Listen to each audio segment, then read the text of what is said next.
लोगों की जान बचा सकी। तुम्हारा धन्यवाद दोस्त। हम जंगलवासी बहुत खुशनसीब हैं कि हमारे जंगल में तुम्हारे जैसा एक परोपकारी सदस्य भी है। सही कहा। और एक बात और मैं तुम सभी को बताना चाहती हूँ, ये तालाब अब कभी नहीं सूखेगा। पूरे दिन में जितना भी पानी तुम लोग खर्च करोगे, रात होने पर उतना ही पानी वापस इसके अंदर आ जाया करेगा। अरे वाह, अब तो मजा ही आ गया। ये कहकर सभी जानवर तालाब में कूद गए और मजे से नहाने लगे।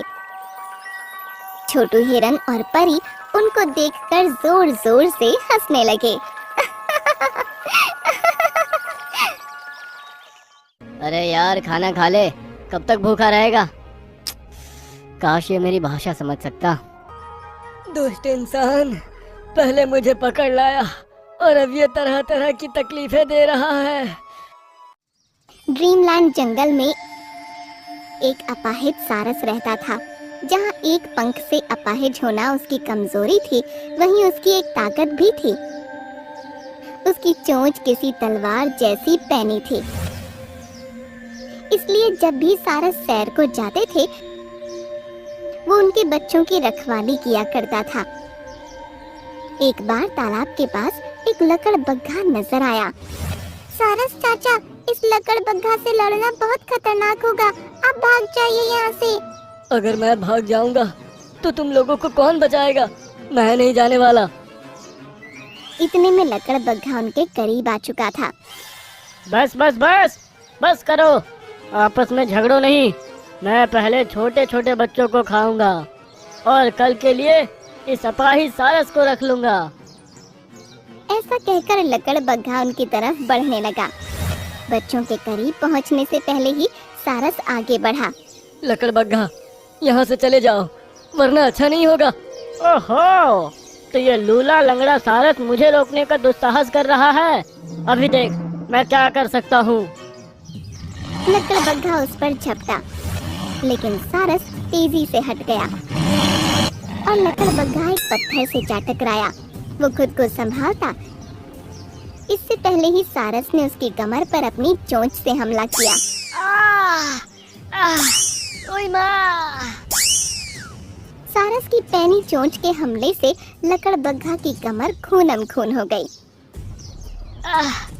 लंगड़े लूले सारस, तुमको देख लूंगा। अगली बार पूरी फौज को लेकर आऊंगा।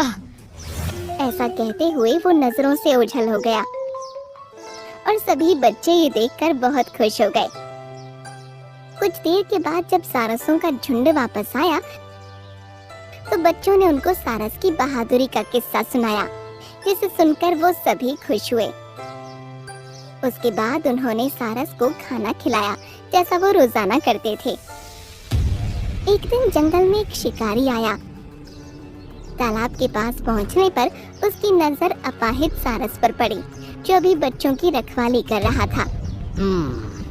मिल गया। उसने एक गोली चलाई तो गोली जाकर सारस के खराब वाले पंख पर लगी और उसको दर्द होने लगा। शिकारी उसके पास आया और सारसों के बच्चे वहाँ से भाग निकले। आखिर एक सारस हाथ आ ही गया। उसने सारस पर जाल डाल दिया और उसको खींचते हुए अपने टेंट में ले गया। इसकी चोंच बहुत पैनी है। उसने अपने हाथों में प्लास्टिक के ग्लव्स पहन लिए। उसके बाद उसने सारस को जाल से निकाला और एक पिंजरे में कैद कर दिया। अरे ये क्या? ये तो पंख से अपाहिज हो गया। शिकारी को लगा कि सारस उसकी गोली से अपाहिज हुआ है, इसलिए उसको अफसोस होने लगा। अब तो मुझे इसको ठीक करना ही पड़ेगा। ऐसा कहकर उसने पिंजरे में हाथ डालकर सारस के पंख पर दवाई लगाई और एक इंजेक्शन दिया। दुष्ट इंसान, पहले मुझे पकड़ लाया और अब ये तरह तरह की तकलीफें दे रहा है। चलो अब इसको खाना दे देता हूँ। उसने सारस के सामने खाना रखा, लेकिन सारस ने उसे मुंह तक नहीं लगाया। अरे क्या हुआ? खाते क्यों नहीं? शायद मुझसे खाने को कह रहा है। लेकिन मैं इसका दिया एक दाना नहीं खाऊंगा। नहीं सारस की भाषा शिकारी समझ सकता था, न ही शिकारी की भाषा सारस को समझ आ रही थी। पता नहीं क्या बोल रहा है। मैंने तो खाना दे दिया, अभी अपने आप खा लेगा। ऐसा कहकर वो चारपाई पर लेटकर आराम करने लगा। शाम को जब सारसों का झुंड वापस जंगल पहुंचा, तो उनको सारस को गायब देख हैरानी हुई। मम्मी, सारस चाचा को शिकारी पकड़ कर ले गया है। यह कैसे हुआ? उन्होंने खुद को बचाया क्यों नहीं? वो खुद को बचाती, लेकिन उससे पहले उन्हें गोली मारकर घायल कर दिया गया, फिर उनको जाल में फंसाकर घसीट कर ले गया। यह सुनकर सभी सारसों को बहुत दुख हुआ। इस तरफ शाम होने पर शिकारी की नींद खुल गई। उसने देखा कि सारस ने अभी भी कुछ नहीं खाया और चुपचाप बैठा है। अरे यार, खाना खा ले, कब तक भूखा रहेगा? काश ये मेरी भाषा समझ सकता। तभी उसके मोबाइल पर किसी का कॉल आ गया। हाँ सर, बोलिए। क्या सर, बोलिए। तुमको कोई सारस मिला? मुझे मेरे चिड़ियाघर के लिए एक सारस बहुत जल्द चाहिए। ठीक है सर, मैं ले आऊंगा, मुझे कुछ दिन का वक्त तो दीजिए। ऐसा कहकर उसने कॉल कट कर दिया। यार, तू बस जल्दी से ठीक हो जाए, उसके बाद मैं तुझे इस क्लाइंट को बेचकर माला माल हो जाऊंगा। कहकर वो सारस के पास बैठ गया और उसके खाना खाने का इंतजार करने लगा। लेकिन सारस ने खाने को छुआ तक नहीं। अब रात ज्यादा होने लगी थी, तो शिकारी को नींद आने लगी। इस तरफ लकड़बग्घा अपने साथ 2 और लकड़बग्घों को हमले के लिए तैयार कर रहा था। शिकारी ने सारस को फिर से इंजेक्शन दिया और उसके पंख पर दवाई लगाई। अब सुबह तक तो बिल्कुल ठीक हो जाएगा।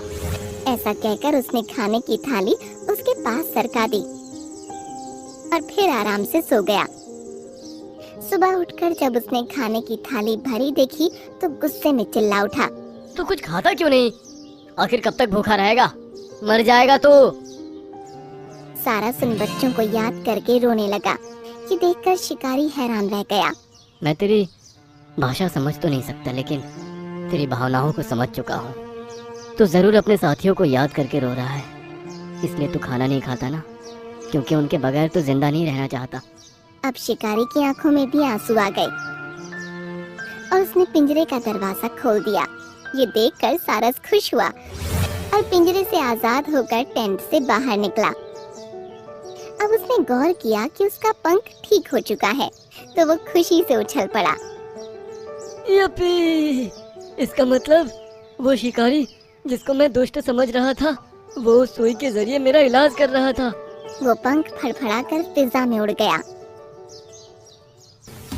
इस तरफ लकड़बग्घा अपने साथियों के साथ सारसों के झुंड पर हमले के लिए बढ़ रहा था। बच्चों, तुम सब मेरे पीछे रहना, हम तुम्हें कुछ नहीं होने देंगे। सारसों ने अपने बच्चों को कवर किया और उनके आगे आकर खड़े हो गए। उन्हें पता था कि वो जीत नहीं पाएंगे, लेकिन फिर भी वो अपनी जगह से नहीं हिले। आज तुम सब मारे जाओगे। अचानक सारस उनके सामने आ गया। उल्टे पैर वापस चले जाओ, इस बार हम 3 हैं, पूरे 3। अभी तीनों को मजा चखाता हूँ। ऐसा कहकर सारस फिजा में उड़ा और उनके सरों पर चोंच मार मार कर उनको घायल कर दिया। इसने तो मुझे पागल कर दिया। तीनों लकड़बग्घे वहाँ से भाग निकले। तुमको वापस देखकर बहुत अच्छा लग रहा है भाई, तुम ठीक कैसे हुए? जहाँ तक मुझे समझ आया, उस शिकारी ने ही मेरा इलाज किया है, और जब उसने देखा कि मेरी आंखों में आंसू है, तो वो खुद भी रो पड़ा और मुझको आजाद कर दिया। इसका मतलब सभी इंसान बुरे नहीं होते, कुछ इंसान अच्छे भी होते हैं। उस दिन से फिर से सारस बच्चों की रखवाली करने लगा और अब उसकी जिंदगी और भी खूबसूरत हो गई थी।